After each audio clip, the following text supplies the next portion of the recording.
All right, we're moving on to our next type of factoring. We're going to factor some trinomials. Let's go over the things that we've already done. We have first learned that you've got to check everything for a GCF. That was it's the easiest thing to do. It's also the first thing we'll forget to do. But check every problem for a GCF. After you check to see if it has a GCF, you check to see, is it a binomial? If it's a binomial, is it subtraction? If it's subtraction, are they perfect squares? If so, you can factor it by the pattern of difference of two perfect squares. If it is not perfect squares, check and see if they are perfect cubes. That could be some indifference of cubes, which was the last thing we did. All right, and if it is a trinomial, then you can have trinomials that have, this says where a equals 1, that's your lead coefficient. Or you can have a trinomial where the lead coefficient is not 1. We factor those differently. We'll learn that later this week. So we're going to start with this page and then we'll go back to your packet and do the one in your packet. I'm hoping you remember this when we get into it from Ms. Trumbull's class. She told me that she did cover this pretty well with you guys, so hopefully you remember this. Now it says at the top you learned how to factor binomials and trinomials using algebra tiles. I don't know that you guys used algebra tiles in Algebra 1, and that's okay, you don't really need them. Some of you use the window method or the box method to multiply. It's very similar. But we can do this middle part. Think back to x plus 3 times x plus 4. Multiply these binomials together and then explain your process. So we did this just the other day. You guys, we commonly use the term FOIL for first. Multiply the first two terms, get x squared. Multiply the outer terms, get 4x. Inner terms, that's the I in FOIL. And then the last terms, then you get 12. And then once you simplify that, you get x squared plus 7x plus 12 because I can combine like terms. So how was the constant value generated? Now, the constant value is the 12. That was generated by multiplying the last two terms.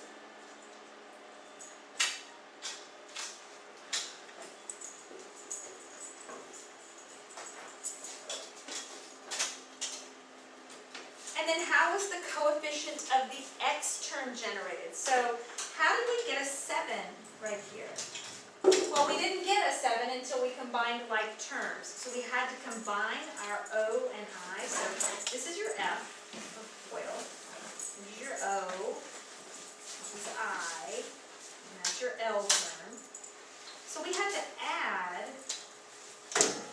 the O and I terms in order to get that 7. Okay, so these are the processes that you use to generate that polynomial when you're multiplying. So if we're factoring, we're going to undo that. So we're using those same processes. We're going to use a factor sum chart. So the word factor, remember, comes from multiplication. So we've got multiplying here. And then addition. So that's where factors and sums come from. All right, so we're going to look at factoring x squared plus 6x plus 8. You need all of the factors of 8. You know what factors are, the numbers you multiply to get 8. And then you're going to combine them to find a sum of 6. So the factors of 8 are 2 and 4 and 1 and 8. If we add 2 and 4, we get 6. If we add 1 and 8, we get 9. That's what a factor sum chart looks like, and we'll do some of our own. The pair in the chart that gives a sum of 6, that's this one. That's how we get this coefficient, 6x, is from these pairs.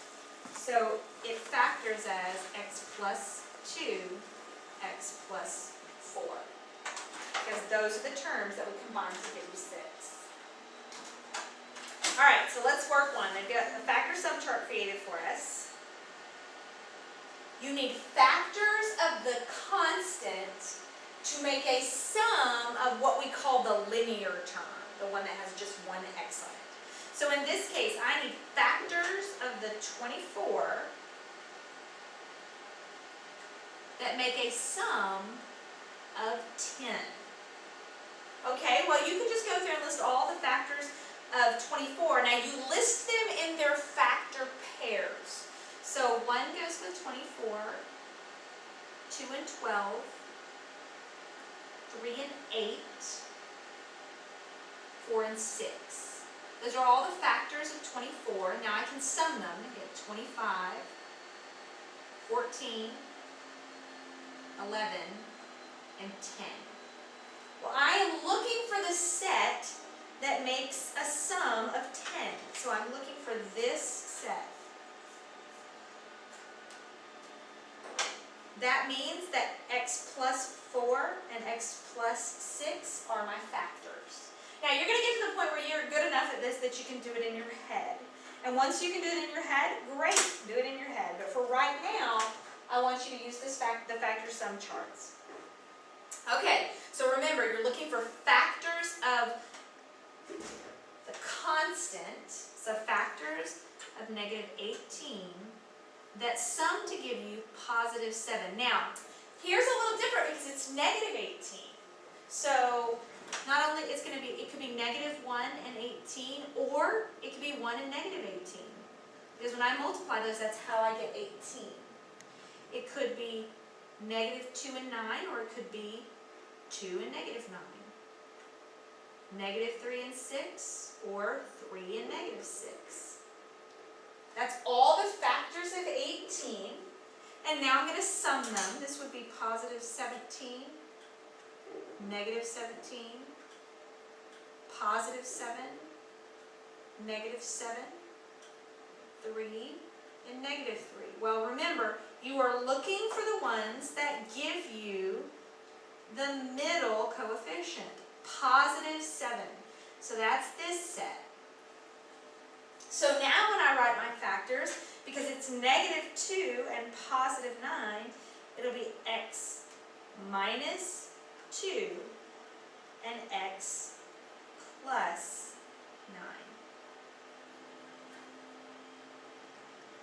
Alright, so let me give you a minute to try number 3 on your own.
You know, I should have been asking on all of these, is there a GCF? You should always ask that first. Now, I know there's not one because my lead coefficient here is 1. So that's why I haven't been asking, but you should always, always ask. So, first question, is there a GCF? No, there's not. So the next thing I need to do is go ahead and create my factor sum chart. So I am looking for factors of negative 21 that I would sum to get positive 4. Okay, so I go through factors of 21. Let's see, it could be negative 1 and 21, or 1 and negative 21. It could be negative 3 and 7, or 3 and negative 7. And that's all the factors of 21. So when I sum them, alright, I need the one that gives me positive 4.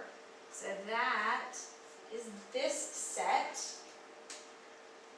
So I write them in parentheses as x minus 3, x plus 7.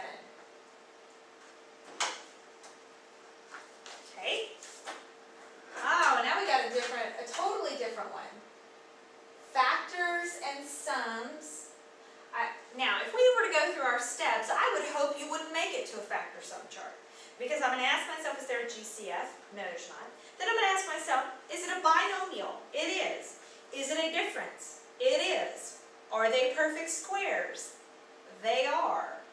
So I can factor this as a difference of two perfect squares, which it does beautifully. But let's just say you forgot. So you want to look for factors of negative 16 that would combine to give you the coefficient of the linear term, the term that just has an x. I don't show a linear term, so that would be like it's plus 0x minus 16. So I'm looking for the ones that sum to give me 0. So it'll work this way too. So factors of 16, negative 1 and 16, or 1 and negative 16. Negative 2 and 8, 2 and negative 8. Negative 4 and 4, or 4 and negative 4.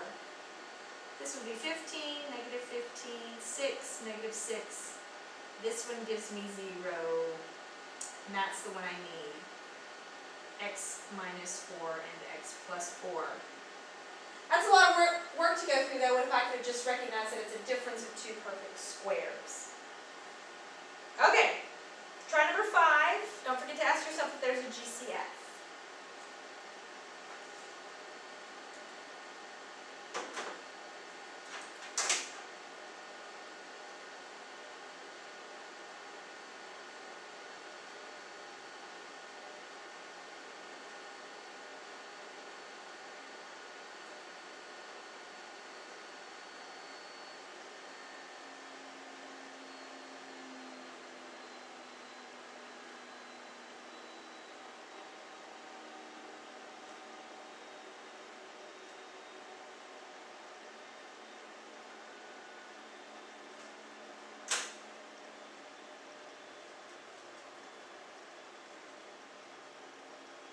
There's my factor sum charts.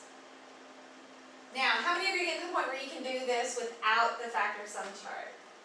You should be getting pretty close. Now, let me show you a little trick. If you are able to use your calculator, let's say you're unsure of all of the factors of a number.